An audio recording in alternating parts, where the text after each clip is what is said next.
El Ayuntamiento de Alhaurín el Grande, a través de su Concejalía de Medio Ambiente, celebró el pasado 17 de junio en la Biblioteca Municipal una charla coloquio sobre la gestión pública del agua, como última actividad del programa del Mes del Medio Ambiente. Durante el encuentro se abordaron cuestiones clave como la situación hídrica en Andalucía, los beneficios de la municipalización del agua y la necesidad de cuidar y garantizar este recurso. Pueden ver la charla al completo en este programa especial.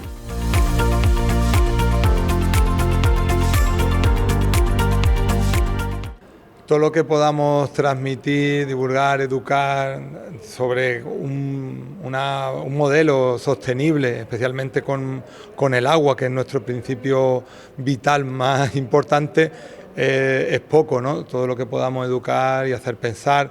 Es verdad que es bastante restrictivo porque hay colectivos que a lo mejor son minoritarios, ¿no?, que se preocupan por el tema de la participación ciudadana en este tema, un tema tan importante, ¿no?, que lo hemos visto con las sequías y que nos marca el futuro del desarrollo de nuestra zona y de nuestro territorio.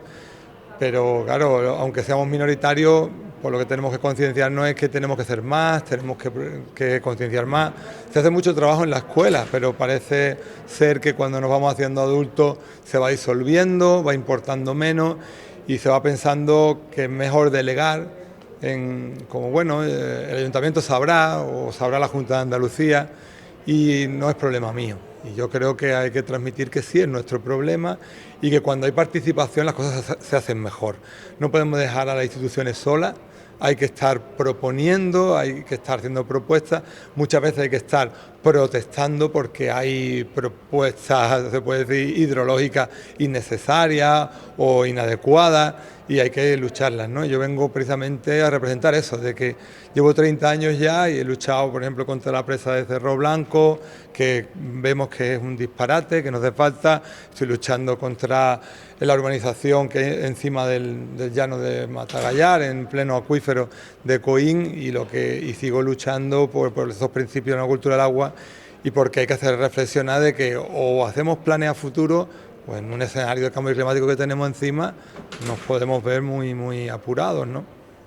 La ponencia va a generar sobre la importancia de preservar los recursos hídricos que no son abundantes en este ecosistema, en nuestro entorno, y fundamentalmente enfatizar en esa cuestión, es decir, que el agua es un bien escaso y que a pesar de que ahora aparentemente parece que hemos resuelto una situación crítica después de la última sequía, conviene recordar que a pesar de eso, insisto, los embalses apenas están al 50% de la capacidad en la provincia de Málaga, ¿no? Lo cual nos debe hacer reflexionar acerca de esta estrategia de lanzar las campanas al vuelo. Ojo, porque el agua sigue siendo un bien escaso y por tanto es necesario establecer una serie de estrategias que garanticen su conservación y su uso, digamos, óptimo.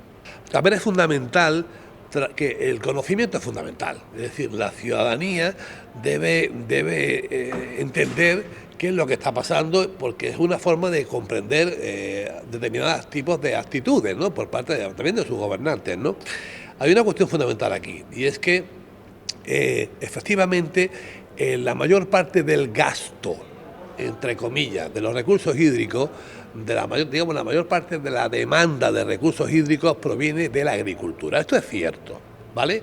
Es cierto que aproximadamente el 70% de la demanda, entre el 70 y 75% de la demanda de recursos hídricos proceden de la agricultura. Bien, y apenas un 5, 6, 7%, 8%, dependiendo de los sitios, es un consumo urbano. Por tanto, claro, cuando nos estamos dirigiendo hacia la ciudadanía, pues se puede interpretar que estamos dirigiéndonos hacia quien, en el fondo, quien menos consume. No, hay una parte de verdad en esto, pero hay otra cuestión muy importante, y es el efecto pedagógico, la concienciación de la misma. Y es muy importante que haya toda una serie de actos, de eventos, en definitiva, de planteamientos que generen esa concienciación a las distintas escalas, desde la escala del colegio de los estudiantes, a la escala del instituto, a la escala de la universidad y la escala de la calle, ¿no?, que es, al fin y al cabo,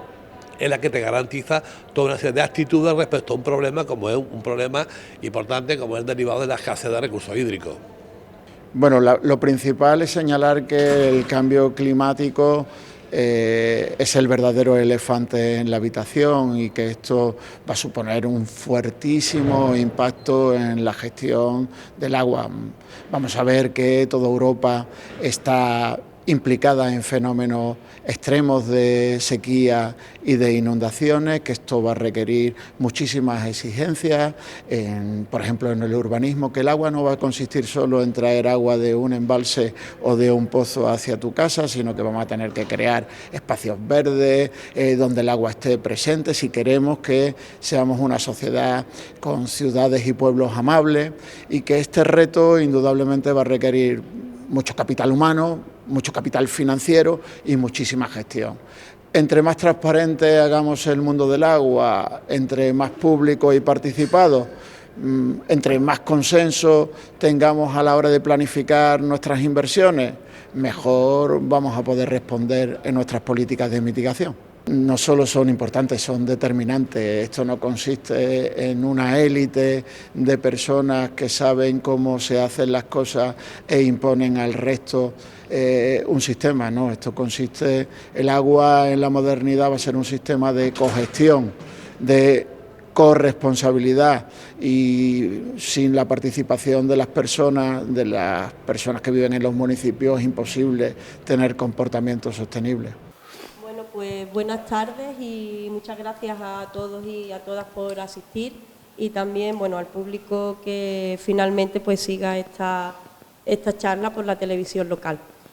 Por parte de la Concejalía de Medio Ambiente y también del Servicio de Agua, pues habíamos preparado este año unas actividades dentro del mes del medio ambiente que este año pretendían englobar un poco más y no estar tan centradas en una temática específica, aunque inevitablemente pues el tema que vamos a abordar hoy, aunque es la gestión pública del agua, pero para nosotros entra dentro de pues del mismo paraguas que es nuestra sierra, porque como sabéis, y para los que no lo sepáis, pues las reservas de agua principalmente de Alaurín el Grande, las únicas que tenemos, pues se encuentran en el acuífero que tenemos debajo de nuestra sierra, y por lo tanto también ese interés y esa necesidad que tenemos de dotarla de mayor protección, no solo por los intereses paisajísticos, medioambientales, de flora y fauna, sino también, pero especialmente también por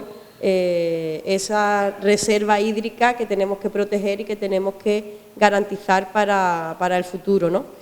Hoy también es el Día Mundial de la Lucha contra la desertificación y la sequía, y entonces pues también cobraba aún más sentido tener esta charla, este debate sobre la gestión pública del agua, que para nosotras también es la mejor garantía de que la población tenga garantizada el abastecimiento de agua potable en calidad y en cantidad suficiente. Pues efectivamente que la tenga garantizada y que no sea un mero elemento de mercado con el que simplemente pues ganar dinero, sino que se convierta en un derecho y en un servicio, que es lo que es actualmente hoy en el municipio de Alaurín el Grande, con esa gestión directa que hacemos, que el ayuntamiento no tiene un lucro económico, sino que todo revierte al final en mejoras en la red y en mejoras en las distintas en los distintos servicios que al final presta el ayuntamiento. En ese sentido, pues podía enumerar un largo etcétera de inversiones y de infraestructuras que se están acometiendo. Simplemente daré algunas pinceladas para ver también o poner en valor ese trabajo que se hace, que como se suele decir, se entierran muchos millones o miles de euros en este caso bajo tierra, que no es un parque monumental, que no es una piscina, que no es una biblioteca, que se puede ver y se puede disfrutar, pero que son las infraestructuras más necesarias o el dinero mejor gastado, bajo mi punto de vista, que puede hacer un ayuntamiento, y es en garantizar esa distribución del agua y, posteriormente, pues también el saneamiento, ¿no? Y en ese sentido, pues, por ejemplo, un dato, una de las primeras obras que se acometieron para mejorar el sistema de distribución de agua, fue una obra en Calle Nueva, que fue desde San Sebastián hasta prácticamente la confitería de Guzmán. Esa sustitución de tubería, que fue una inversión de unos 150.000 euros, pues pasamos de un consumo nocturno de 33 metros cúbicos por la noche a 15 metros cúbicos por la noche, es decir, se perdía más de la mitad en ese tramo de tubería, ¿no? Y como esas, pues todos los arreglos de calles pues se enfocan también con esa visión y que estén dentro de lo que llamamos la sectorización de la red. Así, muy resumidamente, tenemos 300 kilómetros de red de distribución en el municipio y antes pues los fontaneros arreglaban averías, que era que ya el agua salía por la calle abajo. Ahora esas situaciones son las mínimas y lo que reparan son fugas, porque ya con la última inversión que hemos hecho de unos 250.000 euros, estamos en unos 65 sectores que más o menos vienen a tener entre 3 y 5 kilómetros de sector, y ahí es mucho más fácil detectar o prevenir que haya una avería, porque se detecta la fuga antes de que se convierta en avería, y bueno, pues con eso, pues con esas inversiones pues se lleva ahorrado en torno a 1 hectómetro cúbico y medio al año, que viene a ser el consumo de medio año del municipio, ¿no? Entonces son unas inversiones muy fuertes que, como digo, luego no se ven y no se disfrutan, ¿no? Porque hemos abierto el grifo y todo sigue igual, no ha habido ningún problema, el agua sigue saliendo y pues no es una instalación que vayamos a disfrutar, pero sí es muy importante para que se pueda seguir prestando ese servicio. Y una de las obras más importantes también que se están acometiendo, tanto por la inversión como por la duración que tienen, que llevan ya un año, son las obras de Calle Ollerías y Cruz de San Roque, que llevan en torno a 1.300.000 euros de inversión, y que, bueno, pues ahí cuando ya se termine toda la obra tendremos los datos de ahorro de agua, pero lo más importante de esa infraestructura es el aliviadero que se ha hecho a la altura del Cine María Cristina, para prevenir también esas escorrentías y los problemas que se generaban en el centro, y también la división de pluviales y aguas residuales, que también va a permitir, pues cuando la depuradora, la Junta de Andalucía termine de construirla, pues que podamos aportar agua de los nacimientos que tenemos y de las pluviales y del propio nacimiento de San Antón, que también pasa por ahí, pues que podamos mantener el caudal ecológico del arroyo de la Villa, que ahora mismo, pues bueno, el caudal ecológico no existe porque son aguas residuales, hasta que la Junta de Andalucía pues por fin consiga construir la depuradora y consiga conectar nuestros colectores. Así que yo ya simplemente vuelvo a hacer un llamamiento, lo hicimos la semana pasada, pero vuelvo a insistir en ese uso responsable del agua.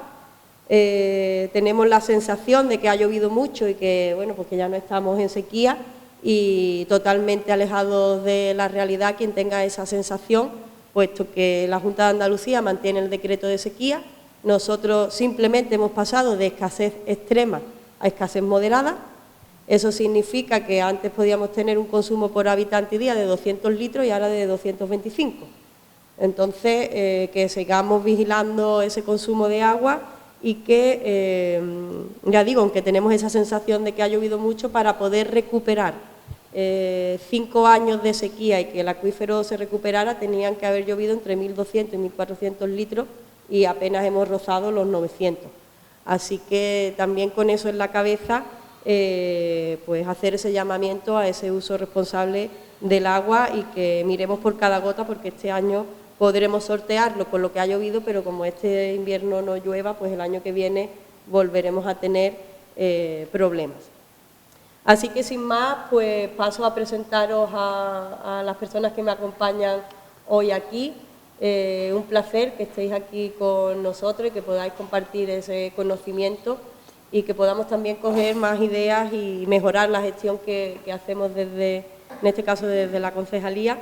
Nos acompaña Luis Baviano, este señor que está aquí a mi lado, que él ha sido profesor de la Universidad de Sevilla, premio Real Maestranza al mejor expediente académico, profesor visitante en el Departamento de Geografía de la Universidad de Oxford Es desde el año 2010 gerente de la Asociación Española de Operadores Públicos de Abastecimiento y Saneamiento.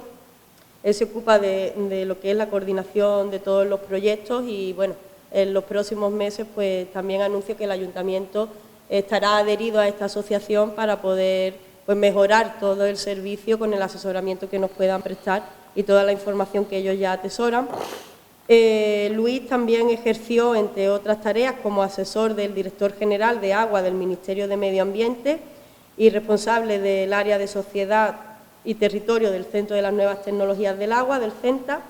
Ha recibido el Premio de Investigaciones del CES de Andalucía en su edición 2023, que ha correspondido al proyecto de investigación La digitalización de la gestión del ciclo integral del agua en el mundo rural, bueno, algo que es una cuestión de la que estamos poniendo ahora en marcha, así que nos vendrá muy bien. Y recientemente pues la Fundación Nueva Cultura del Agua le otorgó el Premio Dragona Iberia por su trayectoria investigadora, desde sus primeros trabajos sobre el agua en sus múltiples dimensiones de usos de riego, escenarios de cambio climático, respuestas sociales e institucionales a los riesgos hidrológicos y también por su trayectoria profesional.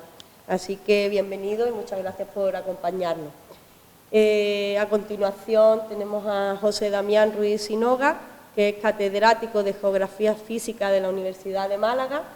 Él ha sido asesor del programa de colaboración entre las Naciones Unidas para el Medio Ambiente y la Alimentación y la Agricultura en el Programa de Acción para el Mediterráneo desde el año 1989 hasta el 94.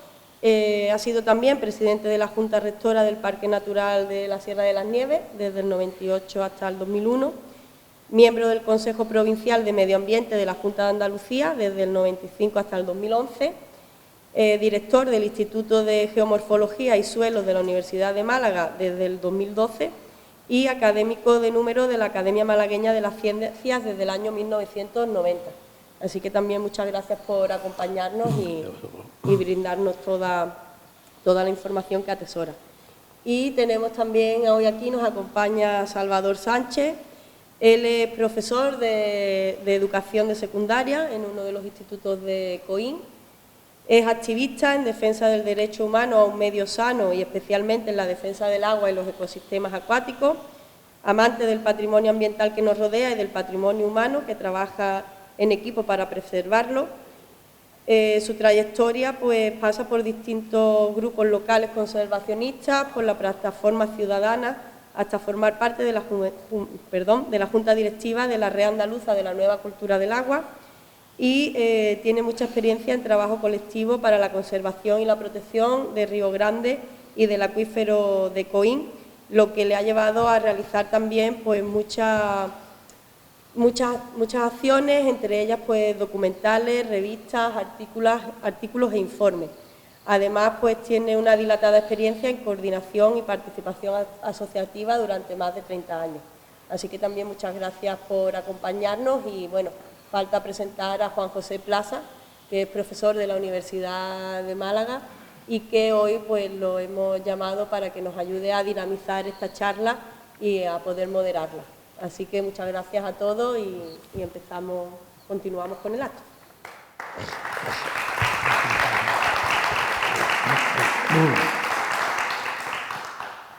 Bien, buenas tardes. En primer lugar me gustaría daros las gracias por contar conmigo para estar aquí en este acto de hoy. Yo simplemente voy a hacer una pequeña introducción muy general, por supuesto desde mi punto de vista, ¿de acuerdo? Yo soy profesor del área de organización de empresas en la Universidad de Málaga e imparto una asignatura que se llama Gestión de Servicios Públicos pues desde hace como 10 años o así aproximadamente. Por lo tanto, mi enfoque no es un enfoque medioambiental, aunque conozco un poco la temática del medio ambiente, pero sí es un enfoque de lo que es la gestión pública, o de lo que creo que debería ser la gestión pública. Creo que tenemos representación hoy de varias de las cuestiones que entran en juego en todo lo que tiene que ver con el agua. Digo de varias porque el tema del agua es algo mucho más amplio, ¿no? Es muy difícil de abarcar en un único acto. Y una de ellas es la visión pública, ¿sí? De la administración pública como garante, en este caso, del servicio del agua. Yo siempre digo que en el caso del agua, la gestión pública es siempre. Cuestión diferente es que todo el proceso sea gestionado directamente por servicios públicos o haya parte que esté externalizada a través de empresas. Pero en un lugar de la cadena o en otro está la mano del sector público, porque desde la preservación del medio ambiente, la captación de los acuíferos, toda la protección de esos lugares, la potabilización, la extracción del agua, el saneamiento. Al final, en algún lugar entran los agentes públicos, aunque cada vez al ámbito público se nos esté rodeando más. El agua, como todos los presentes sabemos, es un recurso básico, pero tiene un problema, y es que es un recurso también económico. Y claro, ese es un problema porque la gestión de ese recurso puede dar un rendimiento económico. Y eso hace que haya muchos intereses en gestionar el recurso directamente. Pero de forma indirecta, los otros recursos que están relacionados con el agua, pues también son recursos económicos. Con lo cual, siempre hay una confrontación de intereses que normalmente cuando hablamos de una gestión económica se pone mucho el foco en el corto plazo, y eso también tiene relación con lo que vemos los ciudadanos, que queremos el día a día, como dice Tere, abrimos el grifo y hay agua. Pero ¿qué ocurrirá no dentro de un año, sino dentro de 15, de 20 años? Yo, investigando para otro tema, por curiosidad, sobre cuestiones del pueblo, llegó a mi mano un artículo, no recuerdo bien de qué hablaba exactamente, pero bueno, hablaba de el nacimiento de San Antón, en el Chorro, que está junto al Colegio Público del Chorro, a la falda de la sierra. Pues en el año 1947 se realizó unas primeras mediciones oficiales en torno a los 300 litros por segundo en superficie. Es decir, el agua manaba directamente. Hace no sé cuánto, yo no lo he conocido y tengo ya 42 años, el agua ya no sale a la superficie, se extrae con motores y desconozco cuál es justo el de ese pozo. El nivel piezométrico, ¿no? Nivel piezométrico. Sí, no sé qué cantidad de agua se saca, pero me imagino que no serán los 300 litros por segundo que el manantial de forma natural pues, salía a superficie, ¿no? Lo pongo de ejemplo para que veamos que obviamente pueden influir muchos factores en que ese agua ya no brote a superficie, no únicamente el nivel de los acuíferos, pero es algo sintomático. Luego el tema del agua, y nosotros lo sabemos muy bien porque somos de campo, hay también una confrontación de intereses. Los regantes que quieren regar sus cultivos, quienes tienen tierras de secano quieren ampliar, pero también está la industria, también tenemos el sector turístico, con una alta demanda de agua, como todos sabemos aquí, y obviamente todo eso lo tenemos que traer de un mismo lugar, al fin y al cabo. Pues en el tema del agua también entra el saneamiento, porque parte del agua que consumimos la devolvemos al medio ambiente y lo hacemos de cualquier forma, y debe de ser una gestión integral. Yo recuerdo hace no mucho viendo un documental por casualidad de la ciudad de Austria y me llamó la atención la gestión pública que hacían del agua potable, que no era únicamente del agua que llegaba en la última fase del proceso, se potabilizaba y se suministraba, sino que comenzaba con la protección de cerca de la ciudad, de unos terrenos que son públicos, etcétera, etcétera. De eso aquí también tenemos experiencia, tenemos compañeros que llevan muchos años luchando por la preservación de los acuíferos. ¿El problema cuál es? Pues será un problema recurrente en cuanto que esas tierras pues, no estén protegidas, no sean públicas, etcétera, porque siempre el interés privado pues, está en construir, en vender, es totalmente diferente al público. Y por último, simplemente me gustaría hacer mención, antes de darles paso a ello, a algo muy importante que es el tema de la cultura. La cultura, si no generamos cultura, pues, al final estamos perdiendo el territorio, nos estamos dejando llevar. Y es algo, una batalla que tenemos no perdida, pero que sí creo que tenemos mucho terreno que recuperar. Yo pongo de ejemplo, aquí la tengo, la estoy usando, agua embotellada. Esta es otra forma de hacerse con parte de la tarta del recurso económico del agua, y es hacernos beber agua embotellada cuando podemos abrir el grifo y beber un agua más que aceptable, ¿no? Y sin más, destacando de nuevo el tema de la gestión integral, el tema de la gestión del territorio, que es algo que creo que también tenemos muy pendiente y que también es es muy difícil, pues voy a dar paso a quienes realmente son los protagonistas en el día de hoy. Ellos van a realizar una primera intervención en la que van a exponer pues su punto de vista, lo que nos quieran compartir, y posteriormente daremos un turno de palabra para que podáis participar, profundizar o poner sobre la mesa algún tema que no se haya tocado y que sea de vuestro interés. Vamos a comenzar con José Damián. Adelante, cuando quieras puedes. Hola, buenas tardes. Hablarnos. Bueno, yo tengo que empezar, por supuesto, agradeciendo al ayuntamiento que me hayáis invitado. Aquí estoy encantado de estar entre Luis Salvador y contigo también, con un colega de la Universidad de Málaga, en un tema que a mí me apasiona y al que debo dedicado mucho tiempo, ¿no? Mucho tiempo de mi vida y de mi investigación, ¿no? Que es el tema del agua, de los recursos hídricos en general. Como bien se ha planteado ya aquí, es decir, vamos a ver, estamos hablando de, además coincide hoy que es el Día Mundial de la Desertificación y la Sequía, ¿no? Si esta misma reunión la hubiésemos tenido hace un año, probablemente la estrategia, el hilo conductor habría sido otro, ¿no? Y si en vez de hace un año hubiese sido hace dos, probablemente habría sido otro. Estamos hablando de un recurso, que es un recurso, por tanto, que incierto, ¿no? Incierto, escaso, pero que además es un recurso que es muy fácilmente controlable. Es decir, el agua se mide, se pesa, por tanto se puede cuantificar. Es decir, y el agua viene fundamentalmente de la precipitación, con lo cual se puede determinar perfectamente cuál es la capacidad de acopio de una determinada área, ¿no? Es decir, se puede, digamos, cuantificar una especie de potencial hidrológico de un área, ¿no? Y en función de eso determinar cuánto vamos a consumir de ese potencial hidrológico.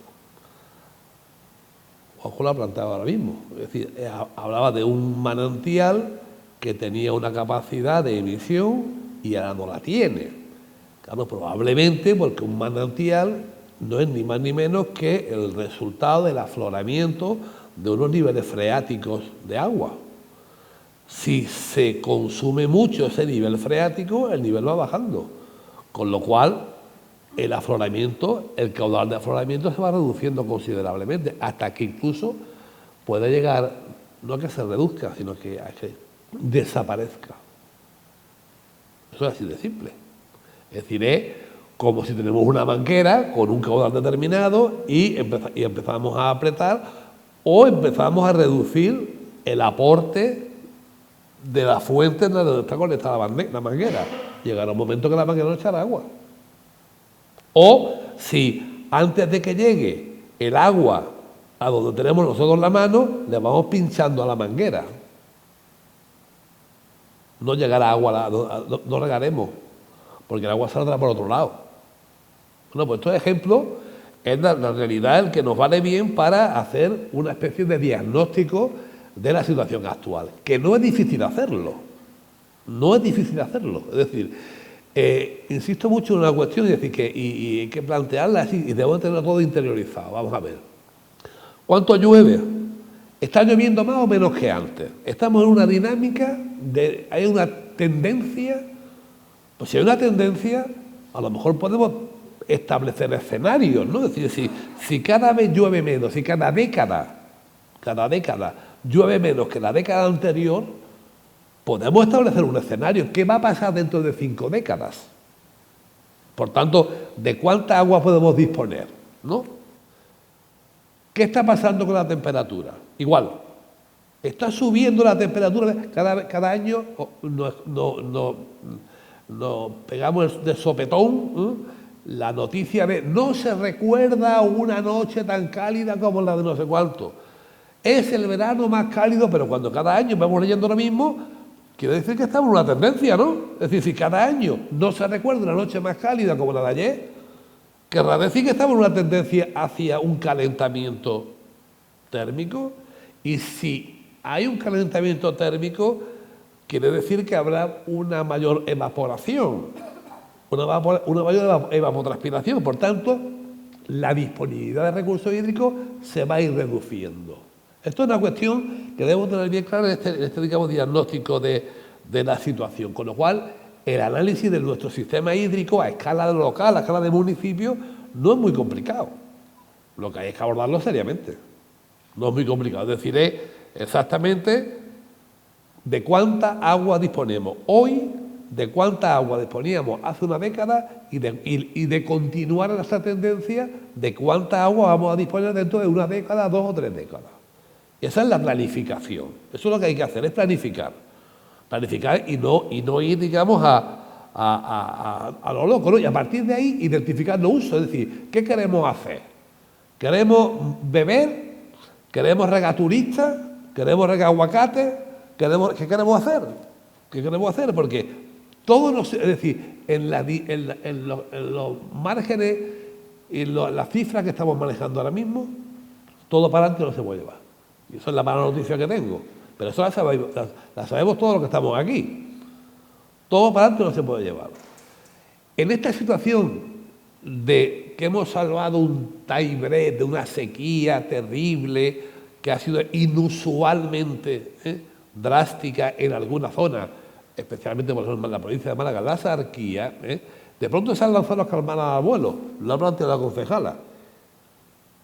Fijaros, o sea, meteros en la página web de la Junta de Andalucía, de la REPSAI, ¿no? Sistema Automático de Información Hidrológica, que viene una información buenísima, para que uno se conciencie también de dónde estamos. La provincia de Málaga, a fecha de hoy, está por debajo del 50% de la provisión hídrica, de su capacidad de provisión hídrica. Es decir, con toda la algarabía y las campanas de vuelo que ya se nos ha olvidado la sequía, estamos al 40 y tantos % de la disponibilidad hídrica en los embalses. Por tanto, cuando estamos hablando de que nos hace falta infraestructura, ojo ahí, porque embalses hay, lo que le falta es agua. Pero embalses hay. O sea, a lo mejor no nos hace falta infraestructura, o a lo mejor nos hace falta otras cosas, sí es verdad, eso es así. Evidentemente, ya se ha planteado por aquí. Es decir, una vez que identifiquemos cuáles son los usos del agua y que identifiquemos a qué queremos gastar el agua, en qué queremos emplear el agua, entre comillas, no borrar la expresión gastar, emplear el agua, ¿no? Para que no parezca que haya usos tendenciosos, ¿no? Lo que tendremos que ver es que haya una evaluación de la eficiencia y de pérdidas, ¿no? Es decir, no puede ser lo que se ha dicho aquí, pero es que esto es generalizado, es decir, que las pérdidas, las fugas en las redes son espectaculares, la ineficiencia en los sistemas de riego son espectaculares. Es decir, incluso, por ejemplo, hay un concepto que yo llevo unos años trabajando en ese tema y otros muchos grupos de investigación, ¿no? La optimización de recursos hídricos, en donde el agricultor cree que porque riega con riego por goteo ha llegado a lo máximo que puede llegar, y no es verdad. Es decir, a veces en muchas zonas se está regando por encima de la necesidad de los cultivos. Es decir, los cultivos, los sistemas radiculares de las plantas tienen una necesidad de consumo hídrico y se está regando 2 o 3 veces por encima de ese consumo, a pesar de que estemos regando por goteo. Y eso es así, con lo cual tenemos que optimizar en ese sentido, ¿no? O desaprovechando pues, aguas pluviales, aguas residuales. Tenemos que determinar cuál es el potencial. Si ya sabemos cuál es la dinámica pluviométrica y sabemos cuáles son los posibles escenarios, también tenemos que ver, bueno, y de la cantidad de agua de que disponemos, ¿cómo podemos reutilizar? ¿Se puede reutilizar en los EDAR? Porque, por ejemplo, en determinadas comunidades autónomas, por ejemplo Murcia, o por ejemplo la Comunidad Valenciana en Alicante, se está regando satisfactoriamente con agua reciclada. Digo satisfactoriamente. ¿Qué quiere decir satisfactoriamente? Pues que el agua reciclada tiene un problema en Málaga, y es que la conductividad eléctrica es muy alta. Eso quiere decir que la salinidad es muy alta. Por encima de 1,5 microsiemen no se puede regar, porque las plantas se achicharran, los sistemas radiculares se achicharran y las hojas también. En Málaga ahora mismo se está facilitando agua muy por encima de 1,5 microsiemen. Bueno, ¿eso se puede mejorar? Sí. ¿Cómo? Aplicando el sistema de ósmosis inversa, lo mismo que se hace con la desaladora. Y se está haciendo ya. Se hace en Murcia, se hace en Alicante. Y están regando. Yo el año pasado, hace 2 años, organicé un curso de verano de la universidad sobre eficiencia de riego y me traje a varios colegas, murcianos uno y alicantinos otro, que claro, cuando dijimos aquí, es que no se puede, aquí hemos desistido de regar, no, miento, dijeron los agricultores, porque involucran a los agricultores, decían, es que aquí tenemos que mezclar el agua regenerada. Y se lleva la mano, ¿cómo mezclar el agua regenerada? Pues sí, mezclarla por un motivo, y es porque hay que reducirle esa conductividad eléctrica, reducirle esa salinidad con agua de pozo, con lo cual hemos hecho un pan como unas tortas, ¿no? Es decir, que pensemos que el 70% del consumo, de la demanda, mejor dicho, de agua, proviene de la agricultura. Luego, esto que estoy focalizando en la agricultura no es baladí. Es decir, si somos capaces de reaprovechar, en esto que se nos ha dado también en denominar la economía circular, reaprovechar el agua, pues vamos a ser capaces de optimizar mucho estos recursos hídricos, ¿no? Esto es fundamental, ¿no? Y después, bueno, podemos de plantear una serie de objetivos estratégicos, ¿no? Objetivos estratégicos que ya en esta sociedad debemos de asumir, ¿no? El primer objetivo estratégico tiene que ser garantizar el acceso, digamos, equitativo y sostenible al agua. ¿El agua es un derecho? Sí, pero ojo, aquí hay un planteamiento que debemos de matizar, porque muchas veces estamos escuchando vinculando bajo el concepto del agua es un derecho, el que el agua de riego sea, porque es un derecho, sea gratis. Son dos cosas distintas, ¿vale? Si yo considero que el agua es un derecho, el agua en boca es un derecho, si yo pongo mañana un negocio voy a poner un ejemplo extremo, ¿no?, de lavado de coche, yo no puedo pretender que mi agua de lavado de coche sea gratis, porque forma parte del input de mi negocio. Pues estos mismos ejemplos lo pueden aplicar también al aguacate, al mango, a lo que sea. Es decir, que el agua que forma parte de una economía debe tener el precio justo, pero debe tener el precio como que forma parte de esa economía. No es el agua del derecho a beber agua de boca, que se denomina, ¿no? Por tanto, segunda cuestión, también reducir las pérdidas y aumentar la eficiencia hídrica. Eso es fundamental. Y ahí la administración tiene que hacer mucho, es decir, tiene que hacer por lo que se planteaba antes, es decir, que si se detectan una determinada fuga, hay instrumental más que suficiente para determinar toda esa serie de fugas. Lo que hay es que establecer un sistema de monitorización adecuado que nos determine exactamente dónde se producen las fugas y dónde hay que plantearlas, ¿no?, dónde hay que atajarlas. Adaptar al municipio en cuestión, en este caso a Laurín, el Grande, a la dinámica de cambio climático. Es decir, en esos escenarios que he dicho antes, hemos estado hablando antes de la tertulia, en otra tertulia que había paralela haciendo tiempo, pues establecer cuáles son los escenarios de cambio climático y contar dentro de los mismos con la adaptación. Esa es la adaptación. Es decir, ya, acordaros que hace una serie de años se hablaba de otras estrategias, ¿no? Ahora se habla de la estrategia adaptativa, no somos capaces de revertir nada, esto no se va a revertir, es así, esa es la mala noticia que hay también. Pero tenemos que adaptarnos a una nueva situación climática, a un nuevo clima, ¿vale? Pero eso podemos hacerlo, podemos adaptarnos con una serie de prácticas a ese nuevo clima. Y por último, que aquí Salvador seguro que va a tener mucho más que decir que yo, pues fomentar todo lo que es la gobernanza participativa, ¿no?, y el conocimiento de la ciudadanía. Me parece que es clave. Es decir, una ciudadanía que desconoce no va a ser responsable de una serie de actuaciones. Por tanto, ¿qué hay que hacer? Pues incrementar el conocimiento de la ciudadanía. Eso es básico, ¿no? Y yo creo que ya como principio de intervención vale para no enrollarme más. Muchas gracias. A seguir.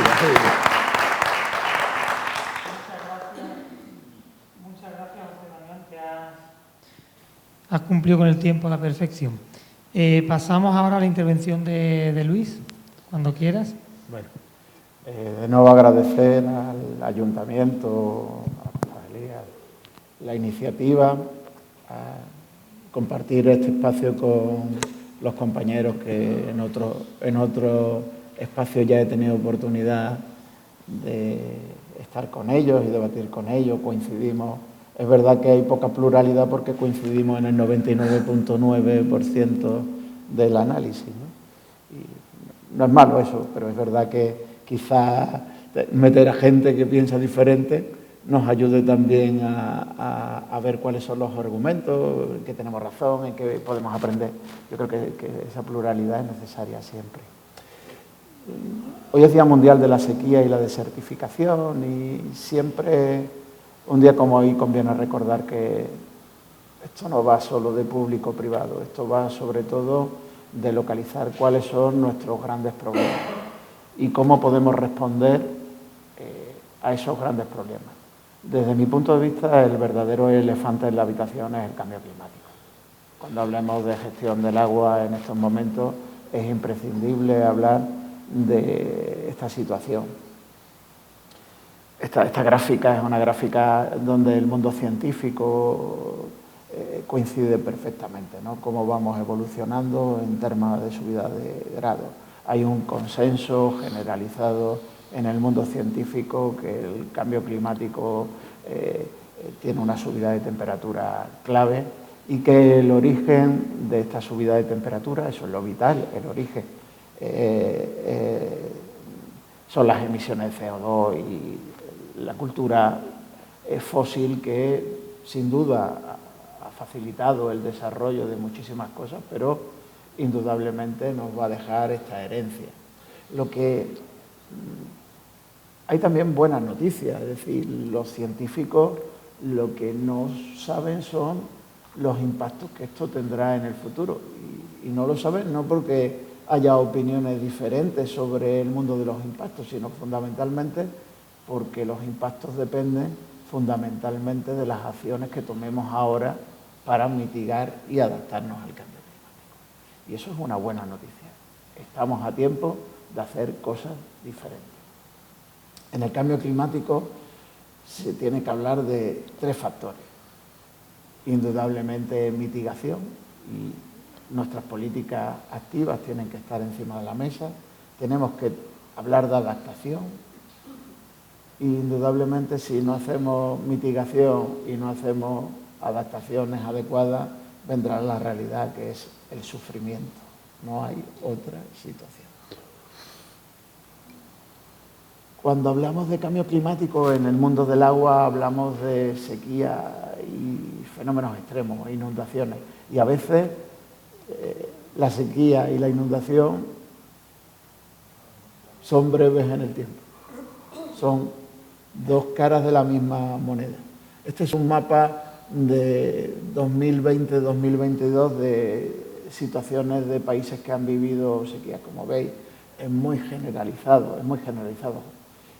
en la universidad, incluso cuando yo estudiaba climatología, se hablaba de la sequía muy localizada en pequeños países, el Sahel y las zonas mediterráneas. Hoy en día el mapa de sequía prácticamente está presente independientemente de los climas.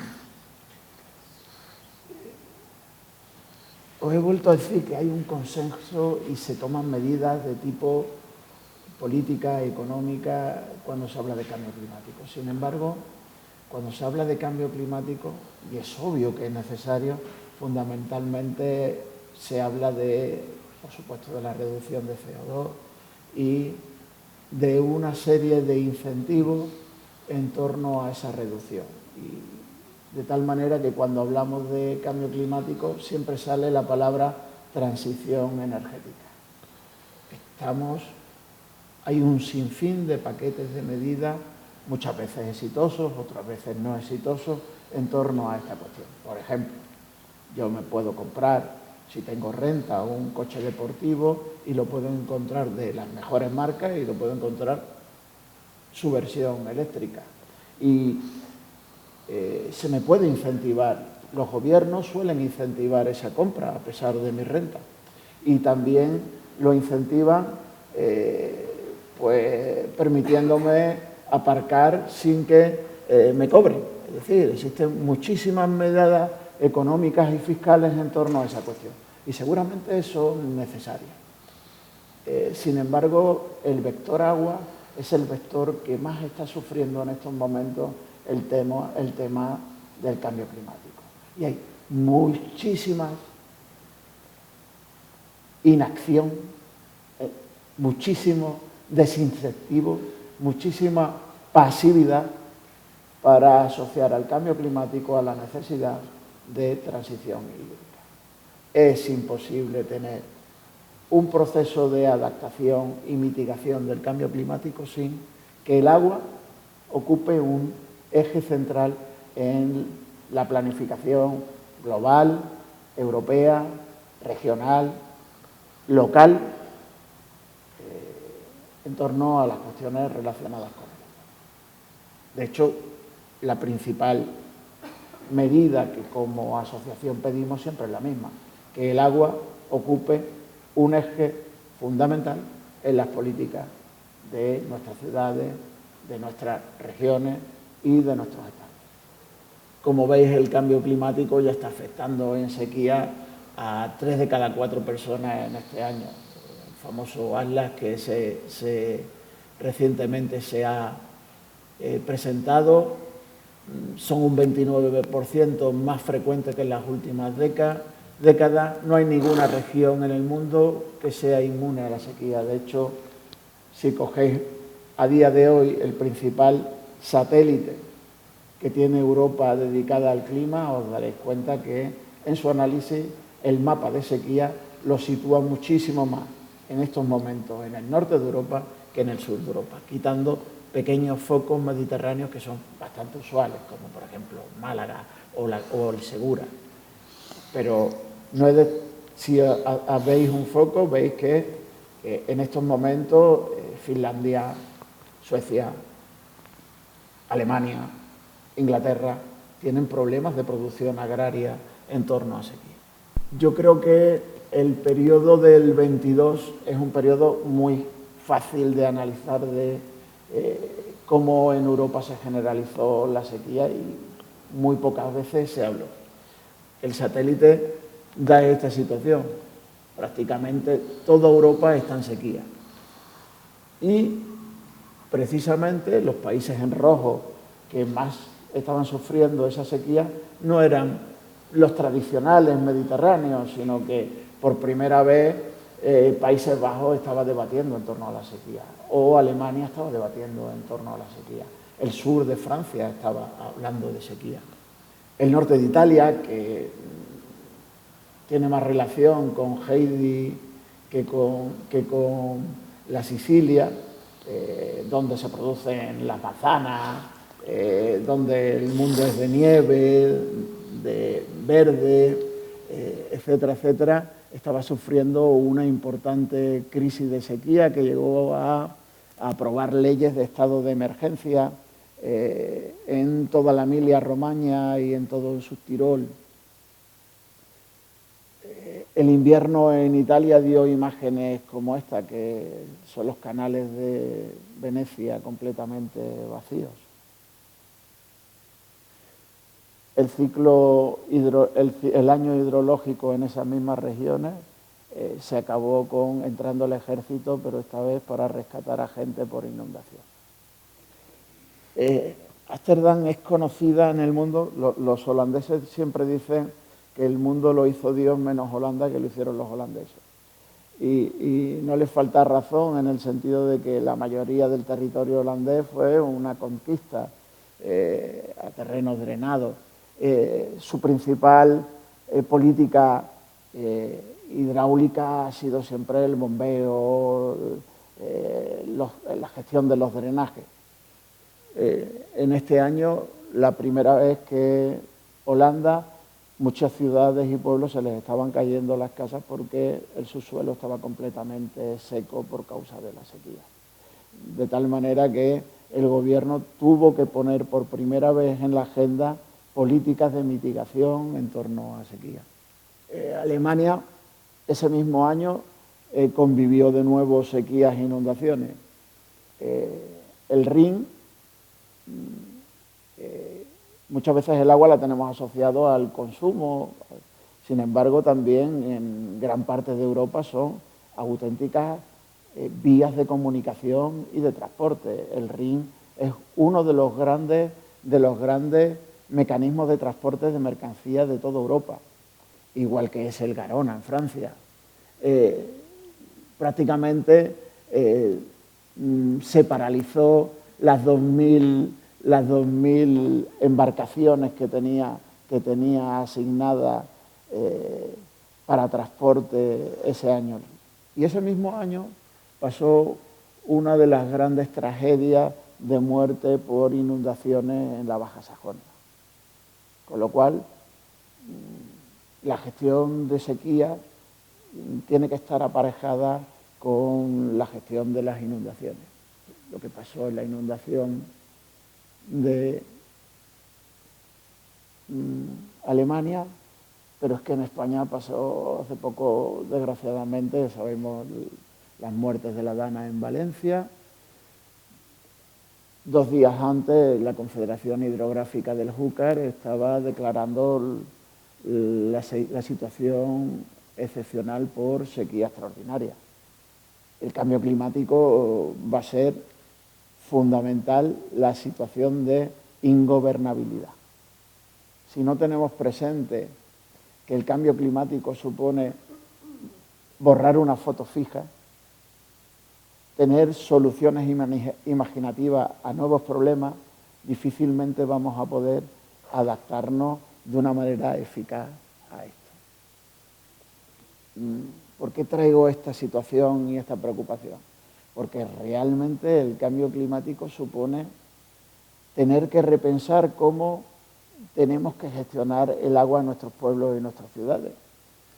Nos vamos a encontrar con un cambio progresivo de las variables climatológicas, temperatura, precipitaciones, etcétera, mayor frecuencia y severidad de los fenómenos extremos, subida del nivel del mar, olas de calor, disminución posiblemente del agua en invierno y en primavera, y esto va a significar que vamos a cuestionar el acceso universal a los recursos básicos, que vamos a necesitar mayor planificación, pero al mismo tiempo mayor flexibilidad a la hora de tomar decisiones, más renaturalización, no ya a la hora de gestionar nuestros recursos lejos de proteger nuestros recursos, sino dentro de nuestros pueblos y nuestras ciudades. Es completamente insostenible. Hoy he salido del Parlamento de Andalucía a 2:30 de la tarde. Es imposible tener una vida laboral normal saliendo a las 2:30 de la tarde por Sevilla si no hay zonas de sombra, si no hay fuentes públicas, si no conseguimos tener sombras, arbolados y pérgolas claras. Necesitamos reconfigurar nuestras ciudades y nuestros pueblos para tener una vida amable. En eso el agua no va a ser un sector más, va a ser un sector determinante. Y eso la mayoría de los discursos políticos, económicos y sociales están aparcando esta discusión. Es necesario que desde estos foros, de alguna manera, hagamos una llamada de atención sobre el vector. Indudablemente vamos a aumentar nuestra vulnerabilidad y en un espacio mediterráneo vamos a tener migraciones climáticas. Ante estas situaciones, el mundo puede tomárselo de diferentes visiones. Desde una visión individualista, donde tú digas que la naturaleza per se es benigna y que el cambio climático es una oportunidad y que lo único que debemos hacer es rentabilizar esa oportunidad. Esto aparece constantemente en las páginas salmón de nuestros diarios económicos. Hay que invertir en agua, en un verger de rentabilidad en un mundo lleno de sequía, entre recursos más escasos. Si tienes más agua, acumúlala, véndela, invierte en agua y eso te va a dar una rentabilidad. Claro, eso también te va a dar una fuerte exclusión.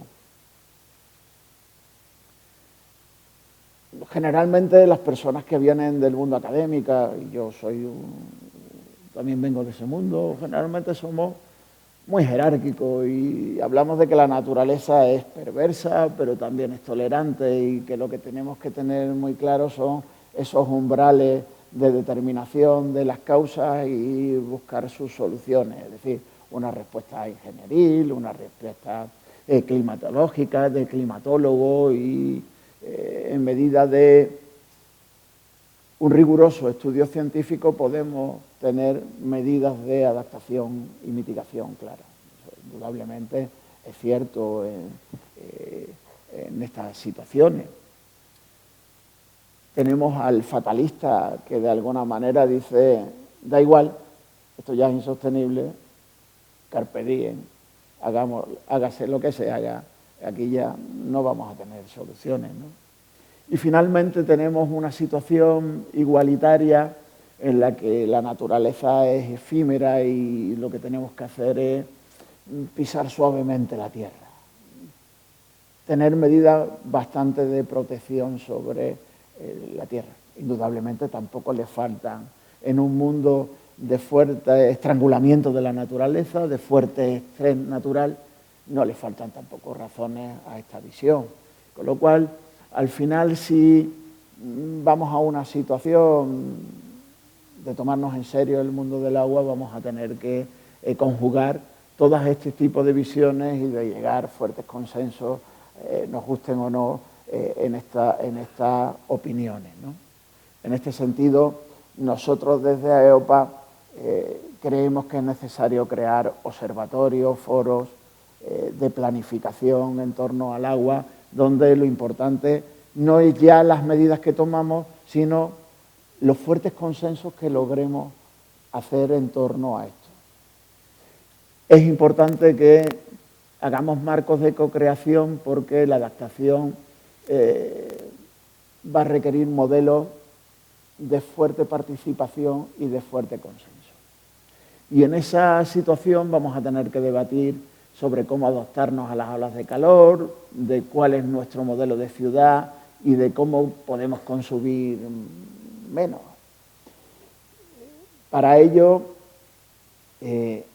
estimamos que es necesario articular ejes de debate, no vale debatir cualquier cosa, y tenemos fuertes oportunidades. Por ejemplo, los planes de mitigación de sequía, que son obligatorios por ley y que pueden ser simplemente un papel técnico, desde el punto de vista de nuestra asociación tienen que ser un núcleo de debate y un núcleo de consenso muy alto. Cualquier medida en torno a la sequía es oportuna. Sin embargo, todas van a tener que traer de alguna manera costes y sacrificios, y más vale que se planifiquen con co-creación para poder tomar medidas consensuadas cuando llegue el momento. Lo que no vale es improvisar estas medidas, decir cuándo hay que tomarlas y la obligatoriedad de multar independientemente de si se han consensuado o no se han consensuado. Yo creo que ahí tenemos una fuerte oportunidad a la hora de gestionar los recursos. Bueno, tenemos muchísimos retos en torno al mundo del agua, derechos humanos, modificaciones de los regímenes económicos financieros. Vamos a necesitar una fuerte inversión, vamos a tener digitalización, vamos a necesitar planificación y vamos a tener que ser sensibles con la situación. Ojo, todas estas medidas van a requerir que posiblemente nuestras facturas se incrementen. Por eso la transparencia, los consensos y la planificación son muy necesarios. Bueno, no quiero hablar de derechos humanos, voy a hablar simplemente de por qué el modelo público. Primero, el modelo público es mayoritario en las 400 ciudades más grandes de cualquier continente del mundo. Es decir, esto que nos venden de que el mundo, la gestión privada es la gestión mejor, universal. Bueno, pues la gestión privada en países como Estados Unidos es minoritaria. Nueva York, Washington, todas las ciudades grandes de Estados Unidos son públicas. Incluso aquellas que se privatizaron, como Atlanta, se volvieron a remunicipalizar porque fueron un absoluto fracaso. Países Bajos, en Europa, recordad que los holandeses son muy comerciantes y que Amberes o Brujas, en estas repúblicas hanseáticas de comercio, los bautizos de los niños se producen en pilas que tienen una cueca o una nave de transporte de mercancías. Bueno, pues en esos sitios donde indudablemente el capital inicial se generó, en esas ciudades el agua está prohibido su privatización, por ley. ¿Por qué? Porque tienen claro que es un monopolio natural donde nadie puede elegir a quién te va a suministrar el agua, donde no se crea competencia, el mercado no tiene nada que hacer. Es más, cuando se privatiza el servicio, una multinacional se compra él mismo su tecnología al precio que ella dice y se dice lo que ella tiene que decir, con lo cual aísla al sector privado y las grandes virtudes del sector privado, que son la competencia. El sector público, por contra, lo que tiene que hacer es visitar muchos servicios, mucha obra, mucha inversión y que haya mucha competencia y mucho justiprecio. Y mucho debate en torno y mucho consenso en torno a lo que hay que hacer y por qué hay que hacerlo. Es imposible privatizar el agua si no hay especulación. Y en España la especulación se produce porque se permite que un alcalde o alcaldesa privatice el servicio por 25 años, 30 años, 40 años, a cambio reciba un dinero y que ese dinero, jolines, no vaya destinada a obras, sino que vaya destinada a enjuagar su deuda, a hacer rotondas o a hacer dinero a hermandades, clubes de fútbol, a lo que ellos consideran que son motores importantes de sus pueblos y sus ciudades. Con lo cual, lejos de estar actuando con medidas de mitigación y adaptación al cambio climático, estamos cerrando los ojos y encaminándonos al mundo del sufrimiento, porque no hay inversión.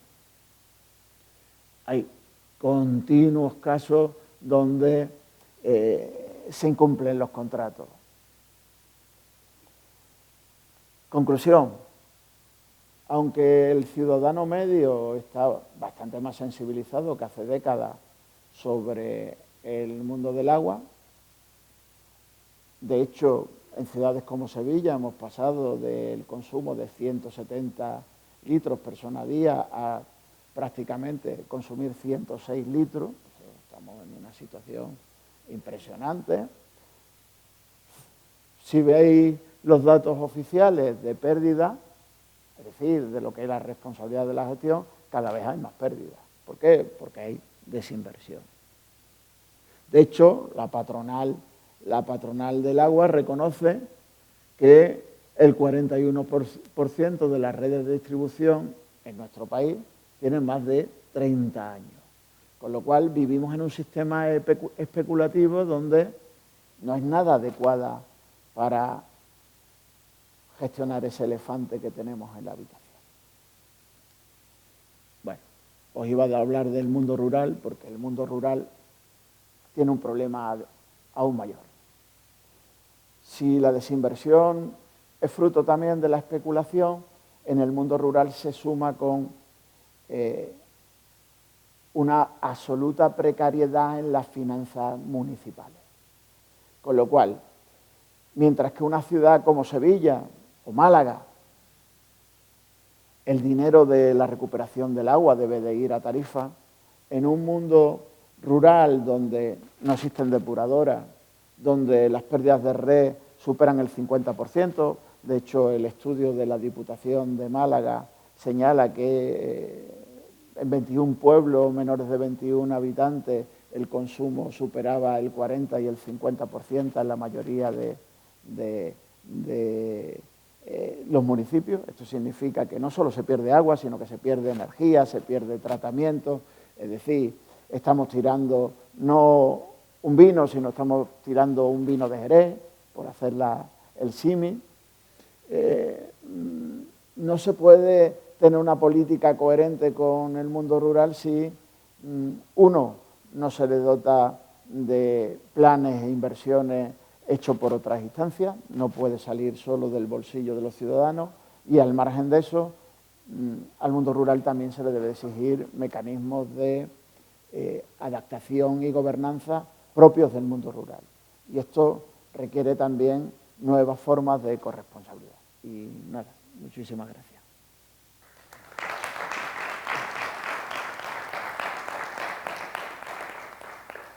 Muy bien, muchas gracias. Vamos a la palabra a Salvador.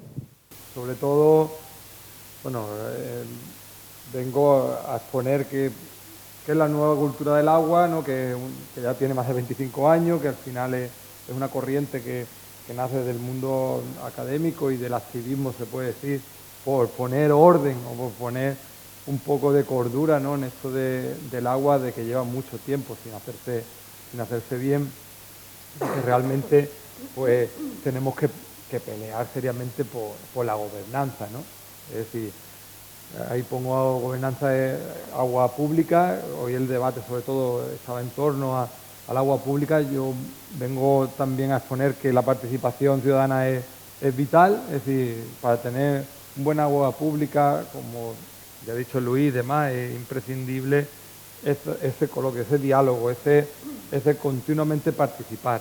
La administración sola, ni el mundo académico solo, creemos que es capaz de buscar las soluciones a todos los retos que se nos vienen, a todo lo que traíamos, y además hemos hecho bastante mal los deberes. Sí, ya se hablaba de desertización hace 50 años, había científicos que ya nos estaban exponiendo el problema del cambio climático que se avecinaba, y no se ha hecho todo lo que se debería haber hecho. Tenemos una oportunidad, por supuesto, como dice Luis, y nosotros como ciudadanos debemos formar parte de esas soluciones y de conseguir, por lo menos, poner cordura, ¿no? Comentando, ahora, como nueva cultura del agua, bueno, dejar muy claro, por lo menos, que al final la nueva cultura del agua empieza, ¿no?, por reconocer el valor de los ecosistemas. Es decir, en un país en el que apresar era un ejercicio fácil de desarrollarnos, es decir, yo pongo presa, paso a regadío. Entonces en un país que venía de una guerra fue como un instrumento estupendo político para tener el país con más presa y con más metros apresados por habitante de todo el mundo. Entonces ahí, después de años, pues va surgiendo el decir, bueno, hemos perdido ríos, hemos perdido ecosistemas, y después de luchar por los ríos, pues nos vimos la necesidad de tener que luchar por sus fuentes, que ahora es el gran problema, que lo vivimos precisamente en estas zonas, como puede ser con el acuífero de Alaurín, que es un acuífero sobreexplotado, en el que sus manantiales naturales no existen ya, ¿no? Y como es el vecino, que también lo compartimos, porque parte del territorio del acuífero de Coín también lo tiene en las Torres y demás, una zona agrícola, Alaurín, y que también vemos cómo han desaparecido manantiales, incluso manantiales que salían 11, 10 hectómetros cúbicos anuales, y que han estado años y años, ¿no?, sin manar, ¿no?, y salen de vez en cuando. Entonces, defender el derecho humano al agua, su gestión pública, son principios básicos de la nueva cultura del agua. Proponer un modelo de vida que sea sostenible, que no sea suicidarnos, no sea seguimos dando la patada y corriendo todos detrás a ver qué nos va a pasar, y experimentar que cogemos el dinero ahora del desarrollo turístico, por ejemplo, en esta zona, y no sabemos por dónde nos va a salir la moneda, ¿no?, cuando el cambio climático siga apretando, ¿no? Y todo esto, pues bueno, la nueva cultura del agua sí que tiene un respaldo científico, académico muy importante, que los movimientos sociales lo abrazamos, es decir, lo necesitábamos. Es decir, hace 30 años, 25, cuando defendíamos que no se apresara un río, o que no se construyera encima de una fuente de abastecimiento como un acuífero carbonatado, pues éramos unos locos, pues estábamos quitando trabajo, impidiendo que el desarrollo siguiera, y al final unos cuantos caraduras que como no tenemos mucho tiempo libre y queríamos impedir que esto llegara a buen puerto y que nos enriqueciéramos y que el desarrollo de verdad hiciera efecto. Pues este mundo académico, esa serie de personas como tengo hoy aquí la suerte de compartir, pues se arremangaron y empezaron a aportar pues conocimiento, y no era solo nuestro corazón. Nosotros defendimos nuestro acuífero, nuestro río por corazón, pero necesitábamos el conocimiento científico que la nueva cultura del agua realmente nos ha venido y hemos abrazado y trabajamos muchísimo en ella precisamente porque es la que nos ha ayudado, ¿no? Y la que nos ha dado los argumentos y esos principios como ponemos aquí, que incluso están en leyes europeas como la Directiva Marco de Agua, y que si la movilización ciudadana no hace nada, se quedan en papel. Es decir, curiosamente el derecho humano al agua nace después de una gran movilización en la que muere mucha gente en Cochabamba reivindicando el derecho humano al agua. Es decir, no hay otra manera, terriblemente es triste decirlo, no hay otra manera de progresar que tener que estar empujando, que tener que estar reivindicando.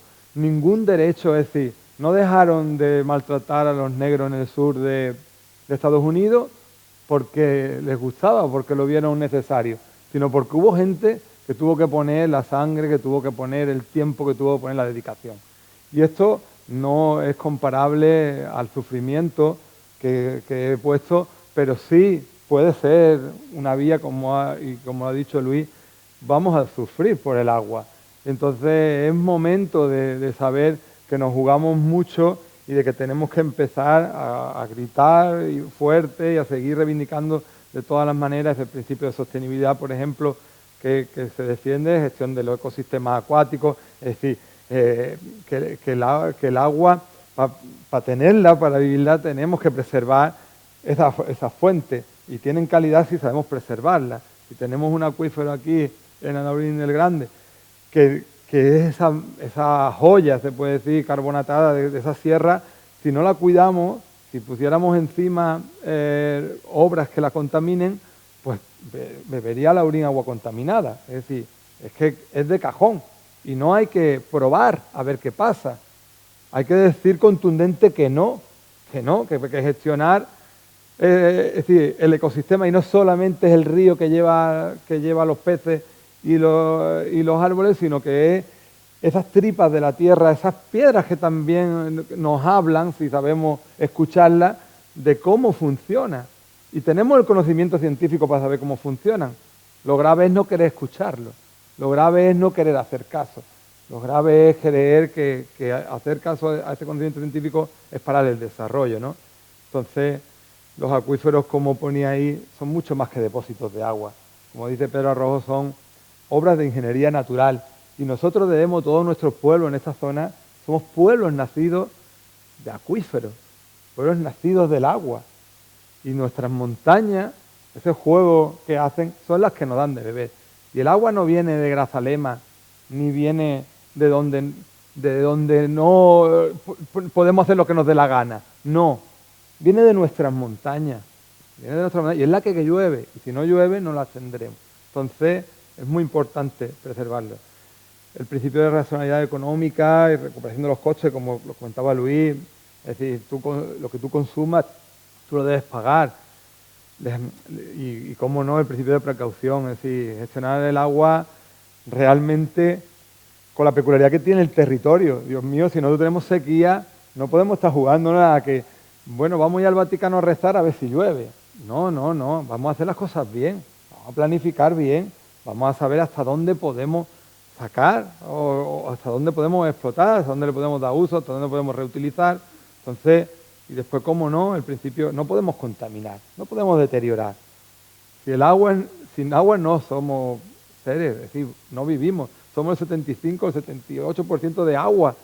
Si no nos falta el agua, no hay vida. Entonces, ¿cómo podemos despreciar lo que somos, ¿no? Y jugar a que podemos contaminar, ¿no? Y cómo no, el principio de gestión participativa, es decir, la participación es vital.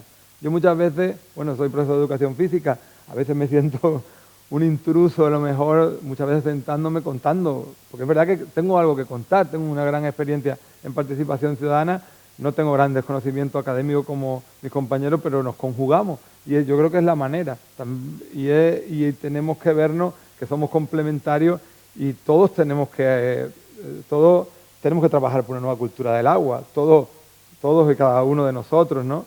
Entonces, la importancia de que el ciudadano participe, de que el ciudadano esté en esa defensa es vital. Y, por ejemplo, en una gestión municipal, pues es muy importante saber escuchar, es muy importante que colectivos también participen, hagan propuestas, que no solo se les deje a mucha gente que hay que reconocer que son valientes, que como ha dicho Tere, te gastas un dinero que después no te da tanto voto, es decir, te gastas un dinero para el bien común que no lo ve nadie, porque no es un pedazo de parque que después lo vas a vender. Entonces, es importante que también sientan el respaldo y el apoyo cuando se hace una cosa bien hecha, ¿no? Bien hecha. Y claro, es muy, muy importante que la gobernanza la mantengamos nosotros, que en el agua mandemos nosotros. Es decir, ser realmente democrático es realmente hacer participar a todo y por eso que esté en manos municipales, por lo menos que tengamos que decidir los que vivimos en el territorio. Es muy peligroso que no decidamos nosotros, que sea una empresa la que haga negocio, que sea una empresa la que decide y la que diga que ellos son los que saben. Y yo creo y mira que el agua pues es muy difícil, porque los intereses, como ya expuso nuestro compañero, es un interés mercantil y hay intereses agrícolas, hay intereses de consumo, hay intereses turísticos donde estamos y es muy difícil, ¿no? de conjugar, de buscar el denominador común, porque hay que buscarlo, nos tenemos que buscar, no solo se trata de defender un río o un acuífero desde el punto de vista ambiental, sino de tratar de conjugar todas las visiones que nos hagan vivir en un pueblo habitable, vivir en un pueblo amable, que tiene su agua, que tiene su sombra, que tiene su río, y en el que somos partícipes, ¿no? Y en el que no nos va a faltar si hacemos las cosas lo mejor posible. Entonces, aquí un poco, bueno, comentar que realmente en participación ciudadana sí tenemos, o sí puedo contar una trayectoria muy bonita, es decir, en Coín ha habido una gran sensibilidad con dos temas muy importantes, como es el tema de nuestro acuífero y el tema de Río Grande, que realmente nos ha hecho, pues, a todos los activistas que tenemos la suerte de formar una gran familia y de vivir esa experiencia, de ver que sí se puede, aunque sea muy, muy difícil. Es decir, las soluciones casi no se alcanzan. Estamos ganando tiempo. Es decir, la presa de Río Grande, que tuvo una gran movilización en 2006, que empezamos en 2001 y demás, ya cuando el plan hidrológico, cuando empezamos con la nueva cultura del agua, vuelve a estar en el plan hidrológico, vuelve a sonar de que hay que construirla, de que hay que hacer reserva, cuando Damián lo ha dejado muy claro. Más del 50% de la capacidad de apresamiento no está lleno. Entonces, seguimos haciendo para que unos cuantos se enriquezcan haciendo más hormigón, acabando con una distribución, con la gobernanza de todos los usuarios que hay de Cerro Blanco hasta la siguiente presa en la Aljaima, que ya existe la Aljaima, que se llevan hectómetros y hectómetros cúbicos a la ciudad de Málaga. Es decir, el agua de Río Grande ya termina en Málaga, en la etapa de la Tabal, pero queremos ir un poco más arriba para quitarnos más usuarios y cogerla con más calidad, por ejemplo, como en este caso, y por ejemplo en el otro caso, ¿no? de no respetar un acuífero, de hacer negocios, de que al final hacemos un terreno urbanizable encima de un bien común. Lo que hay debajo es tan importante como nuestra vida, pero no se reconoce. Es decir, va a pasar una carretera y expropian porque es un bien común, pero un acuífero que nos da de beber, que si le metiéramos los números a lo que el acuífero de Alaurín o el acuífero de Coín, que son pueblos que llevan más de 1000 años existiendo, si tuviéramos que ponerle precio a cada botellita que ellos hacen negocio, cuántos millones y millones de euros vale cada uno de ellos. Pero claro, te juegas con el futuro, como se puede ver en muchas. Aquí podemos ver algunas de las imágenes que verdaderamente son emocionantes, de que al final los pueblos digan aquí estoy. Es verdad que muchas veces les cuesta, que a veces tiene que temblar el suelo que hay debajo de nuestros pies para que reaccionen. La participación ciudadana es súper compleja. Yo a veces no lo entiendo, pero vamos, yo creo que hay mucha gente que valen tanto que me hacen hacer lo que hago con mi tiempo libre, pero que es difícil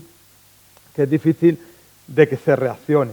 Pero vamos, si la participación está engrasada, si la gente quiere participar, hay experiencias, hay vías, hay asociaciones que nos pueden guiar, fíjate, a EOPA, por ejemplo, para ayuntamientos que quieran realmente tener una municipalización, existe. Es decir, es que al final es una asociación, que una serie de locos se juntaron para hacer esa asociación. Y fíjate ya el montón de ayuntamientos que tendrá, ¿no?, asociados y demás, y que no nos podemos cansar de trabajar y de tener claro que la ciudadanía tiene que clamar que la planificación que hasta ahora ha propuesto nuestra administración es insuficiente. Es decir, no vale con hacer un plan hidrológico, exponerlo a exposición pública, darle 6 meses de alegaciones, que hagamos alegaciones los ciudadanos, pero no se haga caso. Es un fracaso. Si ya vamos por el 4º ciclo, estamos en plena, estamos ahora terminando las alegaciones a los documentos iniciales del plan hidrológico 2028-33. Mucha gente con nuestro tiempo libre nos tenemos que meter en cosas súper difíciles. Y es muy importante de decir de una vez que pues, esa planificación no puede seguir un modelo de crecimiento ilimitado. Es insostenible. No vamos a llegar a ningún sitio si no ponemos un límite. Tenemos límites. No, es gracioso de que hace meses estaba hablando de traer barcos a abastecer Málaga. Y nos planteamos hacer una piscina de ola en lo alto de un acuífero, bastante sobreexplotado, que la planificación no es capaz, porque va tarde. Es decir, la planificación hidrológica del ciclo 2022-27 no cuenta todos los abastecimientos que debe. Es decir, cuando se han hecho las cuentas a nivel serio, pues no cuenta todo lo que se gasta para riego, no cuenta. Entonces, van tarde. Entonces, ¿cómo planifica si no has hecho las cuentas? Porque nada más hay que ver las salidas, ¿no?, que hay. Entonces el Movimiento Ciudadano tiene que reclamar una cuantificación precisa de los recursos, un reparto equitativo y social. No puede ser que el que se ponga arriba y ponga una finca de aguacate de 20 hectáreas se quede todos los regadíos históricos de más de 1000 años y tenga la desfachatez tanto la Junta de Andalucía de darle un permiso y de encima de que digan que nosotros qué hacemos. Es decir, los ciudadanos que participamos en las asociaciones ecologistas, entre comillas, o conservacionistas, somos los culpables encima. Encima nos vienen a decir que nosotros qué hacemos, como si no hiciéramos nada con nuestro tiempo libre. Entonces, es decir, no nos podemos quedar en silencio, no nos podemos quedar callados. Es decir, y por Dios, tenemos que clamar de que hay que preservar lo que viene. Es decir, que tenemos hijos, que podemos tener nietos y queremos tenerlos, ¿no? Entonces, ¿qué estamos haciendo? Entonces, el futuro, garantizar un futuro hídrico sostenible que se adapte al cambio climático es el gran reto. Pero por la vía que se está yendo no vamos bien. Entonces tenemos que reclamar otras vías. Es decir, la participación ciudadana tiene que ser el motor. Hay estudios académicos que nos hacen falta y nosotros los tenemos que instrumentalizar. Es decir, no los podemos dejar en los cajones y no podemos dejar a los científicos comprometidos solos, que los hay, afortunadamente. Les tenemos que decir que estamos con ellos y los necesitamos. Entonces esto es un juego de ciudadanía en todos los sentidos. Los científicos son ciudadanos como nosotros, todos somos ciudadanos, también el que gobierna, y todos tenemos que ver el denominador común.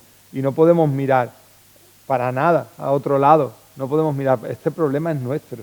Y el agua, nosotros los que hemos sentido siempre la necesidad de preservar la naturaleza, al final la prioridad es el agua. Sin agua no hay, es decir, sí que hay adaptaciones y hay sitios mágicos, ¿no?, en el desierto que son capaces de adaptar, pero el agua es la vida. Sin agua no hay vida en este planeta. Nuestro planeta es el planeta agua, si lo vemos desde fuera. Y ya basta de que alguien piense de que el planeta es plano y de que no hay problemas con el agua. Ya está bien. Es decir, hay un gran problema y el problema no es pedir que vengan barcos a traer agua y seguir adelante planteando, por ejemplo, en el PGO de la ciudad de Málaga 10.000 viviendas, cuando al mismo tiempo que en el sur teníamos una sequía de caballos. Es decir, esto no es congruente. Es decir, esto tiene unos límites. Los límites hay gente que los ha dejado claro que están, pero a eso no se les quiere escuchar, a eso no se les quiere poner el altavoz, al revés. A algunos de esos científicos, algunos, como está pasando, lo están juzgando, porque han hecho a lo mejor una actividad con zumo de remolacha manchando la pared del Congreso. Y es algo que no termina de creértelo. Es decir, quien reivindica una cordura termina en la cárcel y los que están metiéndonos en un atolladero siguen tan tranquilos y no queriendo escuchar. Entonces, yo creo que desde aquí, vamos, y a un pueblo vecino, y ya ve que en mi colectivo tengo gente de Alhaurín y es una suerte, y para mí es de agradecer de poder estar aquí. Admiro mucho también este pueblo, somos pueblos hermanos, nacidos del agua, de la misma naturaleza, y tenemos que decir a todos los ciudadanos de Alhaurín que tenemos que hacer más en todos nuestros pueblos. No podemos quedarnos en silencio, nos las estamos jugando y la participación es imprescindible. Y muchas gracias por vuestra atención.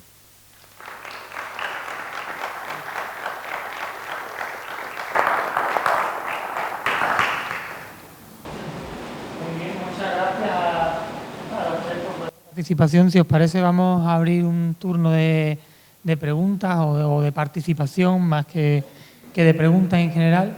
Quien quiera participar, pues nos levanta la mano y yo me acerco, le doy el micro. Podéis dirigir vuestra intervención a cualquiera de ellos o a todos a la vez, y tratamos de dinamizar un poco más ya al final del acto. ¿Sí? Buenas tardes, yo soy ciudadano de Coín y pertenezco a la Mesa del Agua, entre otras organizaciones también conservacionistas. Quería plantear 2 o 3 preguntas en abierto para los ponentes, para ver qué pueden aportar. En principio quería decir que echo de menos un poco, cuando se habla de sequía, no identificar en más profundidad cuáles son las causas, porque la impresión general de un ciudadano al escuchar hay sequía, siempre vamos a, coño, es que llueve poco. No, es que a lo mejor hay recursos suficientes que, usados de otra manera y con un concepto colectivo, a lo mejor no había sequía. Quizá no habría agua para determinados negocios privados, pero a lo mejor no habría sequía. Y es importante siempre decir eso, ese apunte más, para que el concepto quede claro, saber por qué tenemos sequía y qué tipo de sequía es, ¿no? Porque llegado ese momento, el momento de la sequía, ¿quién paga las medidas que hay que tomar para que el agua de boca llegue y la sequía no sea tan dura? ¿Quién se beneficia del uso de ese agua para su negocio privado? ¿Es el que paga las infraestructuras? ¿Es el que paga las desaladoras? ¿O la paga el dinero público? ¿Quién paga los barcos que van a venir? ¿El dinero público o quien se beneficia de ese agua con las grandes extensiones de aguacate, los negocios inmobiliarios, que en Coín de eso sabemos bastante? Eso es otra pregunta que planteo a los ponentes, porque me da la impresión que quien lo paga es el dinero público y quien causa el problema que demanda esa infraestructura es el bolsillo privado. Se ha dado un dato muy importante de que el 70% del consumo de agua se lo lleva la agricultura. Y resulta que llevamos años conviviendo con un dato que la FAO lo sigue manteniendo, que es que el 30% de lo que produce la agricultura ni siquiera llega a los mercados. Y una parte muy importante, que no puedo cuantificar ahora, de lo que sí llega a los mercados no se consume y se termina tirando. Por lo tanto, esa idea de, hombre, parece lógico que el agua llegue a los agricultores porque producen alimento. Me parece que todo ese recorrido se está haciendo mal. Porque si un 30% no llega ni a los mercados, en muchos casos para mantener el valor de los precios en los mercados. Todo esto hay que recordarlo para saber qué estamos haciendo. Y si una parte importante de lo que llega a los mercados se acaba tirando, estamos tirando el agua que en origen produjo ese alimento. Esto también hay que tenerlo en cuenta. Y creo que todo esto entra dentro de un concepto que se ha explicado muy bien, que es, hemos convertido el concepto de recurso básico en un recurso económico. Desde el momento que lo convertimos en un recurso económico, es porque hay intereses económicos, en buena parte privados, todos sabemos en qué mundo vivimos, al menos en Occidente, y ahí empezamos a tener problemas. El propio origen del concepto nos ha metido en un atolladero. Si lo que hacemos es mantener la idea de satisfacer los bolsillos privados, nos encontramos que es que la necesidad pública no se cumple. Y por último, contar en medio minuto el caso de Coín, que vivimos en el año 2012. El Ayuntamiento de Coín se planteó privatizar la gestión del agua. Y el argumento más importante que pusieron era que el 40% del agua se perdían las canalizaciones, se perdía todo esto. Esto planteado por el propio ayuntamiento, el responsable de que eso no ocurriera. Y la solución que se plantea, bueno, una empresa privada nos lo va a solucionar. Aquel problema no llegó a convertirse en un absoluto disparate porque la movilización popular lo terminó parando. Y el miedo electoral a no volver a ser votados echó para atrás a los que estaban intentando sacarlo adelante. Entre otras cosas, porque el argumento era la deuda pública del ayuntamiento es grande, estos señores nos van a dar entre 1,5 millones y 2 millones al año y nos van a arreglar las canalizaciones. Lo primero que hizo la empresa fue explicar que en 5 años se cuadruplicaría el precio del recibo. Y lo explicaron con un concepto muy lógico. ¿Ustedes se piensan que nosotros regalamos el dinero? No. Si nosotros vamos a arreglar las canalizaciones y encima vamos a tener que pagar al ayuntamiento 2 millones de euros al año, ¿ustedes qué piensan? ¿Quién lo va a pagar eso? Los recibos que van a pagar ustedes. Es que es bastante lógico, nadie tira el dinero. Eso y la movilización popular lo paró. Dejo esas preguntas para que ustedes hagan sus aportaciones. Gracias. Cuando queráis. Bueno, te contesto yo algunas que me las sé. En la primera, estoy totalmente de acuerdo contigo. Parece que en una mesa así tertulia es difícil ponerte a dar datos así sobre sequía. El tema de la sequía lo tenemos muy trabajado. Mi grupo de investigación, en general, desde el punto de vista científico, está muy trabajado precisamente por lo que he dicho al principio. Son datos que son fácilmente medibles y por tanto soportan una buena investigación. En el caso nuestro, porque la primera cuestión que hay que decir es que la sequía va por barrios, no es la sequía. Es la sequía aquí, allí o allí. Y la variabilidad espaciotemporal de la sequía es terrible. Es decir, que la sequía empieza en un momento determinado y termina en un momento determinado en cada sitio. De tal manera que en este episodio último que hemos tenido en Málaga, en general, yo generalizo, resulta que la sequía no ha sido igual en la Zarquía, por ejemplo, en Máchar, o en Cútar, o en Macharabiaya, o en Vélez, que, por ejemplo, aquí. Aquí la sequía ha habido, pero ha afectado menos, mucho menos que la Zarquía. Es decir, por tanto, primera cuestión, la sequía va por barrio y después empieza y termina en una fecha diferente. Ahora, dicho esto, lo que, por ejemplo, se llama la sequía de la Zarquía, que es lo que se ha ensañado especialmente, no ha sido una sequía exactamente de esos términos, ha sido una cuestión de crisis estructural de recursos hídricos, Crisis estructural porque había un déficit hídrico sobre una sequía. Es decir, si yo consumo cada vez menos, o sea, a la vez que yo consumo cada vez más y voy perdiendo una capacidad de recursos, porque está lloviendo menos, si encima en un momento determinado hay una crisis puntual de que durante 2 años llueve la mitad de lo que tendría que haber llovido, pues ahí el sistema colapsa. Es decir, esto es fácil. Si una familia tiene 1 metro cúbico de agua al día y viven 3 personas, vale, pero a los pocos meses vienen los Titos de Madrid, 3 más, el doble. Pueden seguir viviendo bien, pero siguen teniendo el metro cúbico de agua, no hay problema. Después vienen otros familiares de Cuenca, 9 personas, siguen teniendo el metro cúbico. No ha habido modificación del aporte hídrico, la disponibilidad sigue siendo la misma, el metro cúbico. Pero claro, cada vez caben a menos agua. ¿Cuándo empieza la crisis? Cuando en un momento determinado, puntual, durante 1 día o 2 días, el ayuntamiento de turno tiene que hacer obras y corta el suministro de ese metro cúbico diario. Y a lo mejor lo corta ¿cuánto? 1 día, 2 días, pero ya la ha liado parda.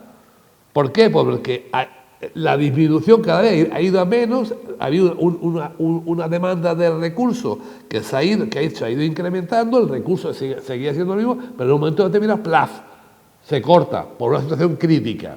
Bueno, pues eso es lo que ha pasado en la sequía. La sequía lo que ha sucedido es que cada vez había menos disponibilidad porque había más demanda.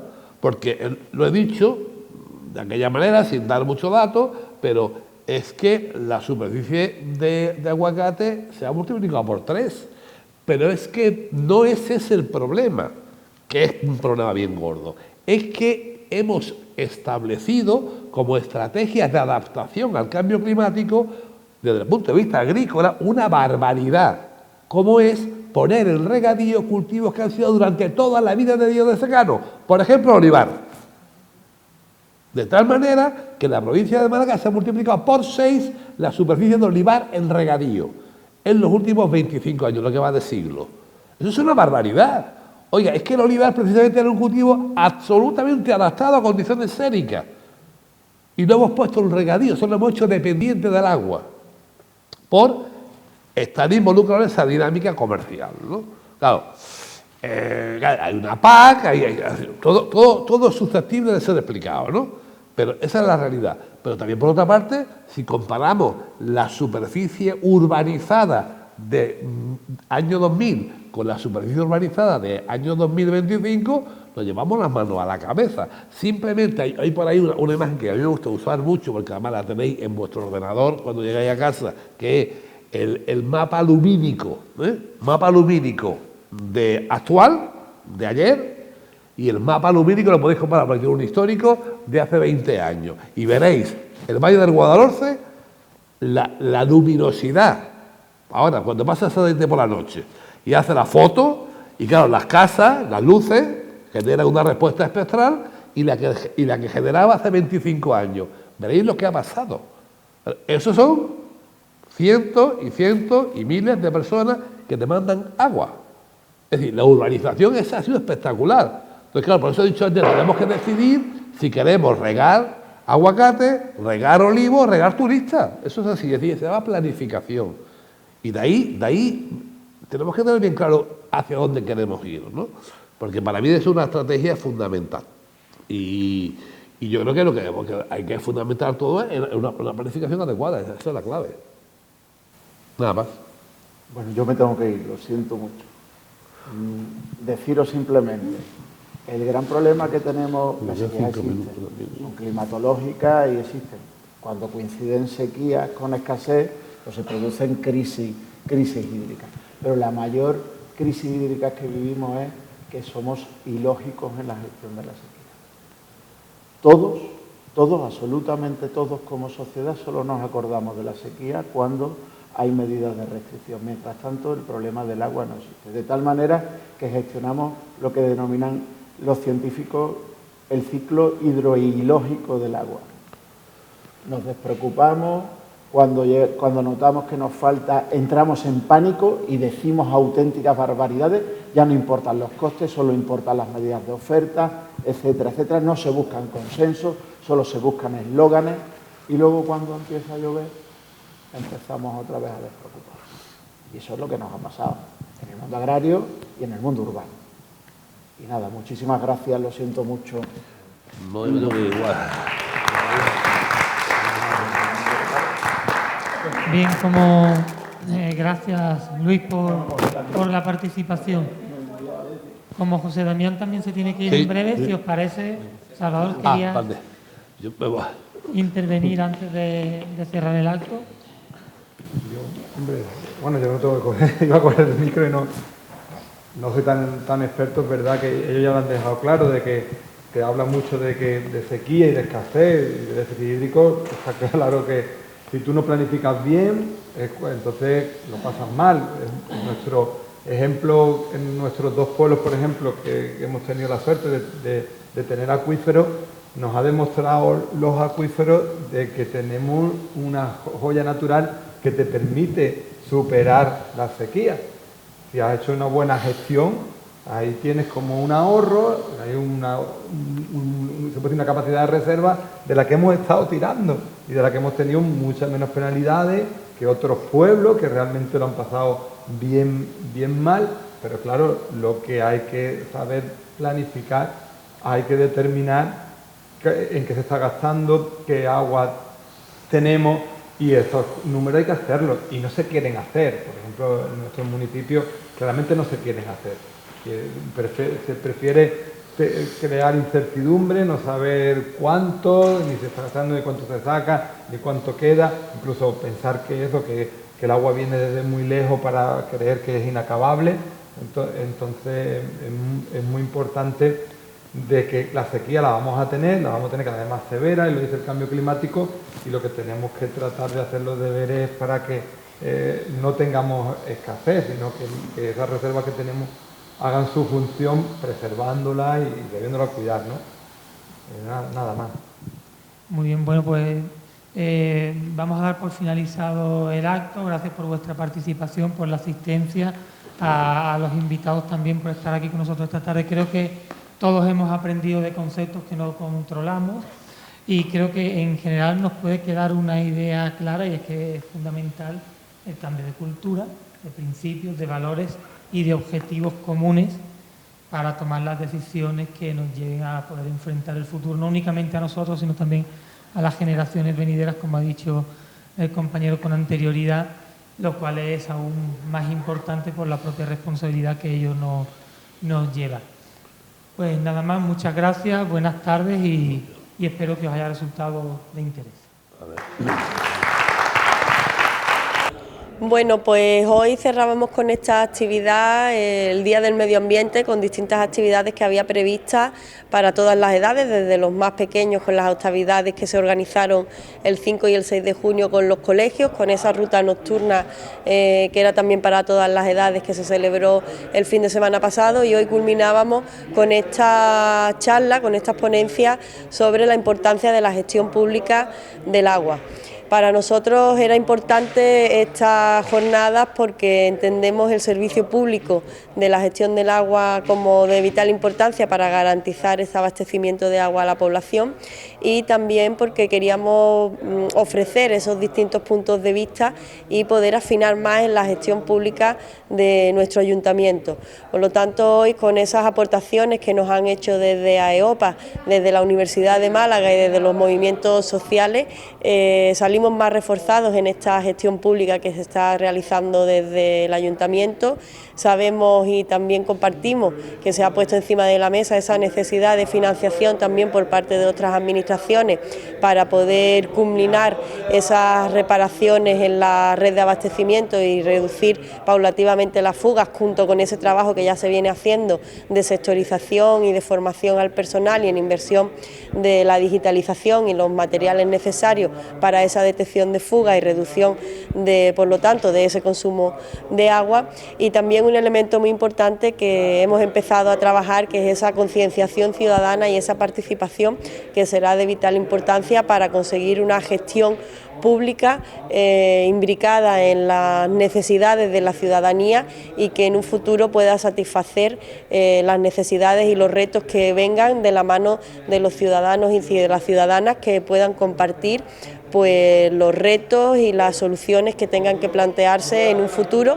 Y bueno, pues creo que ha sido una charla muy didáctica y esperamos que poco a poco podamos ir consiguiendo esa concienciación que es tan fundamental, no solo para el ahorro de agua cuando hay necesidad, sino también para conseguir esa concienciación, para esa planificación y para esas medidas en caso de que haya que adoptarlas en caso de necesidad extrema, como por ejemplo fue la situación de sequía extrema que sufrimos el año pasado, y que bueno, con el cambio climático pues tendremos que mentalizarnos todos en cómo adaptarnos y cómo conseguir que el agua pues pueda satisfacer las necesidades dentro de esa situación de crisis climática.